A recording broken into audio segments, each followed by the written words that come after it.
ये federation of industry Jammu की तरफ से मैं आप सब लोगों का वेलकम करता हूँ।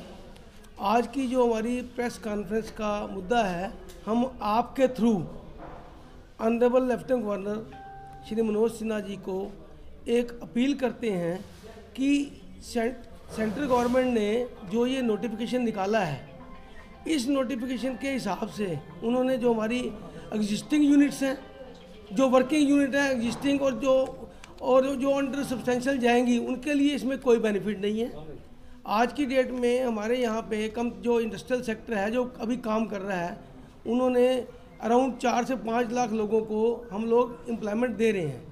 तो अगर इस पैकेज के हिसाब से जाएं तो कल को आने वाले टाइम में ये जो वर्किंग यूनिट हैं, ये सारे वर्किंग यूनिट बंद हो जाएंगे और इनमें जो एम्प्लॉयमेंट के जो 3-4 लाख लोग लगे हैं, ये सारे लोग हमारे जो है अनएम्प्लॉयड हो जाएंगे और इसकी सारी की रिस्पॉन्सिबिलिटी जो है हमारी जो है सेंट्रल गवर्नमेंट के ऊपर आएगी।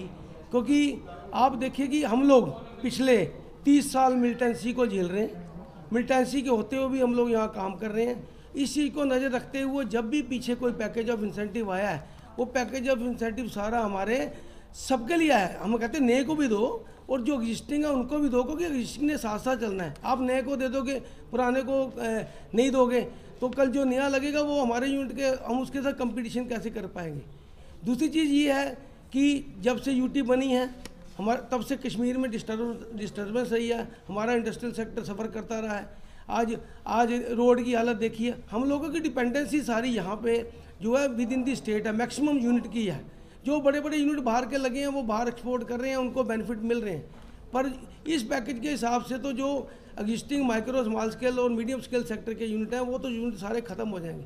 आप अगर हम लोग थोड़ा पीछे जाएं तो 1 जनवरी 2020 से स्टेट गवर्नमेंट ने यहाँ पे जो टोल टैक्स को रिमूव कर दिया। उस टाइम हमारे साथ ये बात की गई थी कि 15 दिन के अंदर एक कमेटी बनाई गई थी कि जी हम ये जो इंडस्ट्री को, लोकल इंडस्ट्री को नुकसान हुआ है, उस लोकल इंडस्ट्री को हम इसकी जब कुछ न कुछ उसके लिए हम उनको कंपनसेट करेंगे। पर आज 1.25 साल हो गया है, अभी तक तो हमको उस कमेटी की कोई वेयर अबाउट पता नहीं है। और आज ये जो सेंट्रल पैकेज आ गया है, इसकी वजह से आप देखिए कि आज जो हमारा एग्जिस्टिंग वर्किंग यूनिट्स हैं उनमें इतनी रिसेंटमेंट है कि कल को ये पॉसिबिलिटी भी हो सकती है कि अगर इसके लिए कि वो लोग सड़कों पे ना उतर आए। तो मेरी ऑनरेबल गवर्नर साहब से ये अपील है कि एटलीस्ट जो भी सेंट्रल गवर्नमेंट का पैकेज आया है, उस पैकेज को वो एग्जिस्टिंग यूनिट्स को भी दिया जाए सारा, और जो यूनिट अंडर सब्सटेंशियल एक्सपेंशन करेंगे उनको दिया जाए। इसमें एक मेजर बेनिफिट हमारा है कि GST का, अगर कोई बाहर से यूनिट आता है उसको 300% आप GST प्लांट एंड मशीनरी के ऊपर दे रहे हैं, और लोकल यूनिट को, जो वर्किंग यूनिट को GST नहीं होगा, तो उन लोगों का आपस में कंपटीशन कैसे होगा? वो लोग तो यहाँ पे वैसे ही ख़त्म हो जाएंगे। उसके बाद आप देखिए टोल टैक्स की वजह से हमारे यहाँ पे सबसे जो सेक्टर सफ़र कर रहा है इस टाइम, जो मेजॉरिटी ऑफ द सेक्टर है वो हमारा सेक्टर है आपका स्टील हो गया, सीमेंट हो गया, कंज्यूमर गुड्स हो गए, जितने भी इंडस्ट्रियल यूनिट बन रहे हैं, पैकेजिंग के यूनिट हैं। तो टोल टैक्स खत्म होने की वजह से हमारे आज छत्तीसगढ़ से जो स्टील को लेंगे, छत्तीसगढ़ से सरिया आ रहा है, सीमेंट जो आ रहा है यहाँ पे, सीमेंट के हमारे क्लिंकर के यूनिट जो यहाँ लगे हैं, जो मैन्युफैक्चरिंग यूनिट है जो लाइमस्टोन से बना रहे हैं, वो सारे सीमेंट बंद होने के कगार पे हैं। आज नया यूनिट यहाँ सीमेंट का आ जाएगा, उसको आप 28% का दे देंगे जी, 100% रीइंबर्समेंट दे देंगे, और जो लोकल यूनिट काम कर रहा है। अच्छा, उसमें एक बहुत बड़ा मुद्दा एक और आ गया है कि हमारा जो पीछे स्टेट गवर्नमेंट ने या सेंट्रल गवर्नमेंट ने जो इंसेंटिव दिए थे ना, उसमें कुछ ऐसे यूनिट है जिनका रेजिडुअल पीरियड है, वो उस पीरियड तक इंसेंटिव है। जैसे 2000 कुछ यूनिट 2021 में बंद हो जाएंगे, 2022 में बंद हो जाएंगे, उन यूनिट के लिए इसमें कुछ भी जो बेनिफिट नहीं दिया गया। तो इस चीज़ को मैं अपना मद्देनजर रखते हुए मैं honourable prime minister Shri Narendra Modi ji से भी अपील करता हूँ और ऑनरेबल गवर्नर साहब से अपील करता हूँ, क्योंकि पैकेज सेंट्रल गवर्नमेंट ने किया। आज पैकेज के ऊपर जब ये पैकेज बन रहा था, हम लोगों से सजेशंस ली गई, सब कुछ ली गई, पर जब पैकेज फाइनल हुआ है, हम लोगों को किसी ने इवन फाइनल करने से पहले एक बार हमारे लोगों को किसी ने पूछा भी नहीं है। अब अगर आप इसमें एक चीज़ और बड़ा जो हमारे जो डिस्टर्ब कर रही है कि आज की डेट में देखिए हमारे यहाँ पे जो स्टेट की एक्साइज पॉलिसी है, स्टेट की एक्साइज पॉलिसी में एक आप देखिए कितना इसमें एक हमारे इंडस्ट्रियल यूनिट परेशान है कि एक ना यहाँ से जो हमारे ब्रीवरीज लगी हैं, जो यहाँ लोकल से माल बना के सारा माल बाहर बेचती हैं, उनके ऊपर इन्होंने जी बॉटलिंग के ऊपर एक्साइज ड्यूटी लगा दी। उस एक्साइज ड्यूटी से क्या होगा कि उनकी सेल जो स्टेट के बाहर होती है, स्टेट में तो डिमांड ही नहीं है ना, स्टेट के बाहर जितनी सेल होती थी वो सेल सारी उनकी जो है डिस्टर्ब हो गई। एक इसमें एक हमारा यूनिट है 100 करोड़ की उसकी इन्वेस्टमेंट है, प्रेस्टीज यूनिट है, 300 लोग उसके पास काम कर रहे हैं, उसको 5-6 करोड़ रुपए साल का उसको पड़ता है जी खाली सैलरी बेसिस का। आने वाले समय में वो बंद कर देगा, 300 लोग बेरोजगार हो जाएंगे। फार्मा की यूनिट है उनको बड़ी प्रॉब्लम आ रही है, फार्मा की यूनिटों को, उनके लिए क्या है कि आपकी जो एक्साइज की उसमें उनको लाइसेंस देना होता है, 1-1 साल से लाइसेंस रिन्यू नहीं हो उनके।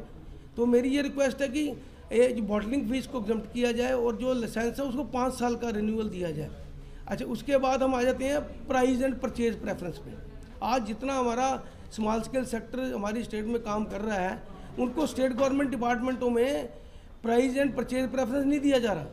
अभी रिसेंटली एक यूनिट होल्डर ने यहाँ जब कोट किया, उसका PDD Kashmir, power development Kashmir में उसका रेट जो है 2-4% ज़्यादा था, वो जिस रेट को लोएस्ट रेट में देने को भी तैयार है, पर वहाँ पे जो कंसर्न चीफ इंजीनियर बैठे वो कहते नहीं जी हम तो आपको कोई ऑर्डर नहीं देंगे, हम सारा ऑर्डर बाहर भेज देंगे। जबकि स्टेट की जो इंडस्ट्रियल पॉलिसी है, स्टेट की इंडस्ट्रियल पॉलिसी आज भी कहती है, जो अभी 2016 की पॉलिसी है कि उसमें प्राइस एंड परचेज प्रेफरेंस दिया जाएगा। अब तो हमने ये चीज़ देखा जी, यूटी जब बनी है, यूटी से पहले हमारी सुनवाई होती थी, हमारे पॉपुलर गवर्नमेंट की सुनवाई होती थी। यूटी के बाद क्या हो गया, ब्यूरोक्रेट जो बैठे हैं वो अपनी मर्जी से काम कर रहे हैं। फाइनेंस डिपार्टमेंट के पास हम कोई भी अगर क्लैरिफिकेशन चाहते हैं सालों साल लग जाते हैं। हमारे कई ऐसे यूनिट हैं जिन्होंने जीएसटी के क्लेम कोविड की वजह से, जिन्होंने जीएसटी के क्लेम फाइल नहीं किए रिफंड के, उन लोगों के लिए हमने इनको बोला कि रिक्वेस्ट कर रखी है कि आप हमारे को वो उसको 1 टाइम एक्सटेंशन दी जाए। जीएसटी में बाकी बेनिफिट दिए गए, ये भी देनी चाहिए। तो अल्टीमेटली इंडस्ट्रियल सेक्टर हमारा बड़ा परेशान है। अगर मैं सर्विस सेक्टर की तरफ जाता हूँ, आज हमारी होटल इंडस्ट्री इतनी परेशान है, जो एग्जिस्टिंग है उनको कुछ नहीं है, नए को आप ले आएंगे, एग्जिस्टिंग कितने साल से सफ़र कर रहे हैं। तो ये सारी चीज़ें, मेरी ये रिक्वेस्ट है ऑनरेबल लेफ्टिनेंट गवर्नर साहब से कि एटलीस्ट जो स्टेट गवर्नमेंट के इंसेंटिव हैं, वो इंसेंटिव, हम 3 इंसेंटिव मांगते हैं, हम ज़्यादा नहीं मांगते। हम उसमें कहते हैं कि हमको जो रॉ मटेरियल का incoming raw material by road है, हमको उसका आप फ्रेट दे दीजिए। हमारे को जो टर्नओवर का 2% का, हम 2% टर्नओवर का इंसेंटिव मांगते हैं, आप इंटरस्टेट सेल पे दे रहे हैं, आप विद इन द स्टेट पे दे दीजिए, क्योंकि विद इन द स्टेट में टर्नओवर का इंसेंटिव नहीं है। अच्छा, दूसरी चीज़ है कि जो लोग इंटरस्टेट सेल करना चाहते हैं, उन लोगों में भी राइडर लगा दिया गया जी कि 2016-17 की सेल पे क्यों, हम चाहते हैं कि एट पार सबको दिया जाए टर्नओवर का भी इंसेंटिव। आप इंटरस्टेट को भी दो, मार्केटिंग की सपोर्ट, बाहर आपका माल जाएगा, बिकेगा। तो ये जो मुद्दे हैं सारे हमारे मुद्दे, हमने प्रेस कॉन्फ्रेंस में सब कुछ मेंशन किया है, तो प्रेस रिलीज में। तो मेरी ये रिक्वेस्ट है कि आपके माध्यम से अगर ये बात गवर्नमेंट ऑफ इंडिया तक भी पहुंचती है, ऑनरेबल प्राइम मिनिस्टर तक पहुंचती है, तो उसके लिए जो है हम ये एक्सपेक्ट करते हैं कि आने वाले समय में गवर्नमेंट जरूर हमारी बात सुनेगी। हमारे को जो